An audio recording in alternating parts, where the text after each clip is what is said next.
ಈ ಮಾತು ಎಲ್ಲರೂ ಕೇಳ್ಕೊರಿ. ಗೇಮ್ ಆಡೋದ್ರ ಏನು ಗಳಿಸ್ತಿರೋದು ಕೇಳ್ತಿರಲ್ಲ, ಒಂದಲ್ಲ ಒಂದು ದಿವಸ ಏನು ನೀವೇ ಕನ್ನಡ ನೋಡಕತ್ತೀರಿ. ಈ ಸದ್ಯಕ್ಕೆ SMR ಬ್ರೋದು ಒಂದು ವಿಡಿಯೋ ನೋಡ್ಕೊರಿ. ಅವ್ರು ಏನು ಹೇಳ್ತಾರತ್ತೆ ಒಂದ್ಸಲ ತಿಳ್ಕೊರಿ. ನೀವು ವರ್ಷ ಪೂರ್ತಿ ದುಡಿದ್ರು ಶಾಂಟನ ಆಟ ಮಾಡೋದಾಗಲ್ಲ ನಿಮ್ಮ ಕೈಲಿ. ಈ ವಿಡಿಯೋ ಹಾಕಿ ನೋಡಿ. ಗೇಮಿಂಗ್ ಅಲ್ಲಿ ಅದರದ್ದೇ ನಾಲೆಜ್ ಬೇರೆ ಬೇರೆ ವಿಷಯಗಳಿದೆ. ಸೊ ಇನ್ನೊಂದು important, if I can bet proper ಆಗಿ ಗೇಮಿಂಗ್ ನ ಪ್ರೊಫೆಷನಲ್ ಕೆರಿಯರ್ ತರ ಚೂಸ್ ಮಾಡಿದ್ರೆ you can earn up to 50 lakhs per year. ಇವಾಗ ಸ್ಟಾರ್ಟ್ ಮಾಡೋದು. If you are crazy good player ಅಂತ ಅಂದ್ರೆ ಒಳ್ಳೆ ಆಗಿ ನೀವು ಜಾಯ್ನ್ ಆದ್ರೆ they are ready to pay salary of 2 lakhs minimum. Future is big, crazy big. ನಮ್ಮ ಕರ್ನಾಟಕದಲ್ಲಿ ಗೇಮಿಂಗ್ ಇಲ್ಲ ಬಿಕಾಸ್ ನಮಗೆ ಗೌರ್ಮೆಂಟ್ ಸಪೋರ್ಟ್ ಇಲ್ಲ, ಅಥವಾ ಬೇರೆ ಕಡೆಯಿಂದ ತಮಿಳ್ನಾಡಿಂದ ಒಂದು ಆರ್ಕ್ ಬಂದು ಕರ್ನಾಟಕದಲ್ಲಿ ಗೇಮಿಂಗ್ ನ ಮಾಡ್ತಾ ಇದೆ.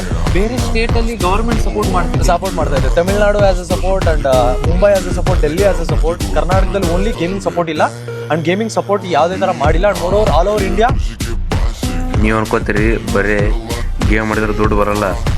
ಅದನ್ನು ಚಲೋ ರೀತಿಯಾಗ ಎಡಿಟಿಂಗ್ ಅದು ಮಾಡಿ ಯೂಟ್ಯೂಬ್ನಾಗ ಸೋಷಿಯಲ್ ಮೀಡಿಯಾದಾಗ ಪೋಸ್ಟ್ ಮಾಡಬೇಕು.